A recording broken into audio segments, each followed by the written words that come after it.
quite interesting to me. I'm in marketing and everything, and I'm working a lot with online.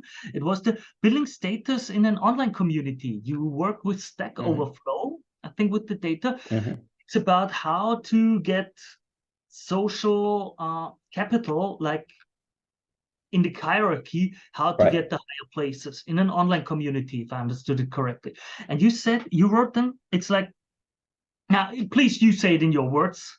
You say it with your words. So yeah, so there's been a lot of research on status, but not that much of it has looked at how people actually build status. One of the things that's tricky is, before you have status, how do you get people to, sort of be convinced that you're higher quality? And so what the argument we make and what we find some evidence for is that the way that you start moving up the hierarchy is by showing competence, right? You really have to, in the case of Stack Overflow, be either asking some really insightful questions or giving correct answers, good answers to programming questions that other people have. What's interesting, that's not surprising. What's interesting is that once you reach a certain level of status, then it kind of switches, and continuing to move up to become ever higher and higher status increasingly seems to depend on things that are actually completely unverifiable in their correctness or quality. So making, kind of judgments about what is the next kind of interesting, maybe programming language, or pronouncements about, where AI is going, all of these things that are oftentimes very amorphous, very big picture. And in a sense, like, you could be completely wrong, and yet that's precisely what seems to then confer additional increases in status. So it's kind of an interesting process as, some people are making that shift, and, that they continue to go up and up in status. Other people kind of stick with the more, just giving the correct answers, being very helpful to the community, and they actually don't become as high status in the long run.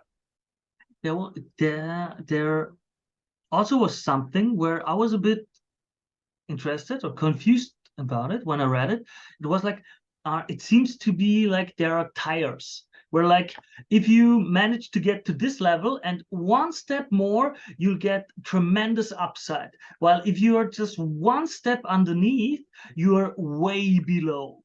And there are multiple such tires where it's like, okay, on each level you gain much more respect for very little more, in something like that. That's how I understood it. I want to test that. Yeah, so that's not necessarily a piece of the theory. That's more like how we actually did the empirics. And so what we were looking at is whether or not like the returns to making a certain type of contribution, like how much sort of credit do you get for having a good answer, does that change depending on your current status level? And so we showed, and we basically, the cuts that we're making there are somewhat artificial, and we're just cutting the data into either quartiles or quintiles in order to just have some different cut points. But the kind of thing that's fundamentally interesting is that the returns are different depending on where you are. If you're near the bottom, the returns to giving the correct answers are much higher than if you're already near the top. Whereas these ambiguous questions are also interesting. At the bottom, making a pronouncement about like the future of AI or sort of the value of some programming language gets you literally zero. Nobody cares. If you've already established a fair amount of status, then making that kind of statement can get you additional attention and actually continue to elevate your status. That's very interesting when I think about experts and influencers and like in the field, the people who know. That's interesting because it's a typical thing of, if you already have, you get even more. If you already have a voice, people will like to listen to you even more, and they will put more weight into your voice. That's an interesting take. Absolutely. If you like this clip, watch another one. And if you want to see the whole interview, click here.